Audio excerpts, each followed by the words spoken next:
Mga ka-content creator, araw-araw tayong nagpo-post, nagre-reels, nagpo-photos, nagpo-post ng text. Pero may isang feature na madalas minamaliit, ang stories. Yung 24 hours lang, yung nawawala, yung akala mo walang impact, pero ang totoo, napakalakas ng stories kung marunong kang gumamit. Pag-usapan natin ang advantages ng stories post. Una, direct connection, personal at real time. Sa stories, mas raw ka, mas natural, mas hindi scripted. Dito mo na ipapakita ang behind the scenes, daily routine at totoong buhay. At alam mo kung bakit powerful yan? Because people don't buy just buy products. They buy people. Kapag nakikita kanila araw-araw sa stories, parang kaibigan ka na nila. At kapag may connection, mas madali ang tiwala, mas madali ang conversion. Pangalawang advantage, top of mind awareness. Ang stories nasa taas ng app.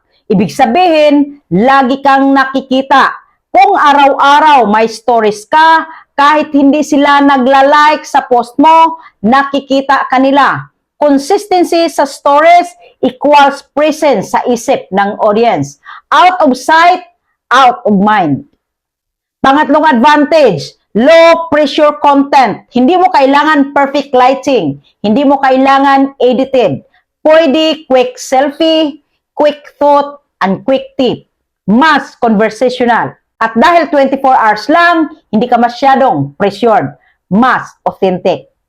Pang-apat na advantage, engagement tools. Sa stories, may poll, question box, slider, and link. Interactive siya. At kapag sumagot sila, may data ka. Alam mo kung anong gusto nila, alam mo kung ano problema nila. Stories is market research tool. Pero mga kaibigan, pero mga content creator, hindi lang puro advantage yan. Pag-usapan naman natin ang disadvantages ng stories post. Una, short lifespan. 24 hours lang talaga. Ang problem, nawawala. Kung hindi nila nakita ngayon, wala na bukas. Hindi siya evergreen. Kaya kung important announcement yan, wag stories lang. Pangalawa, limited reach.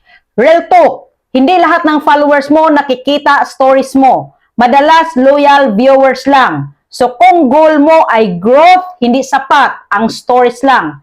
Stories is for nurturing, not for massive reach.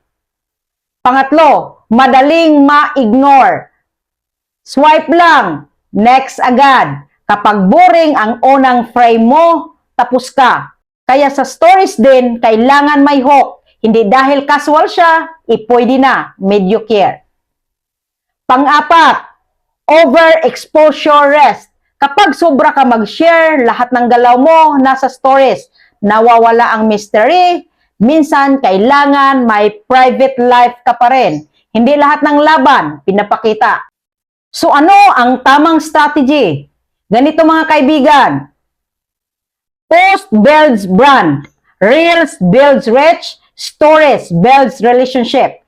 Kung negosyo ka, stories ang follow-up mo. Kung coach ka, stories ang daily value mo. Kung influencer ka, stories ang personality mo. Huwag mong maliitin ang 24 hours. Dahil minsan, ang conversion nangyayari hindi sa main post, kundi sa simpleng story reply. Mga kaibigan, mga kamagnet, hindi porket nawawala ang stories, wala ng impact. Minsan, ang pinakamalakas na influence, hindi yung viral, kundi yung consistent. And remember this, ang post para makita ka, ang stories para makilala ka. At sa mundong digital, hindi sapat na makita ka lang. Kailangan makilala ka, kailangan maramdaman ka. Kaya gamitin mo ang stories hindi para magyabang, kundi para mag-connect. Dahil sa dulo ng lahat, connection builds trust. Trust builds income, and income builds freedom. Natulungan ba kita? Paki-like, follow, and share.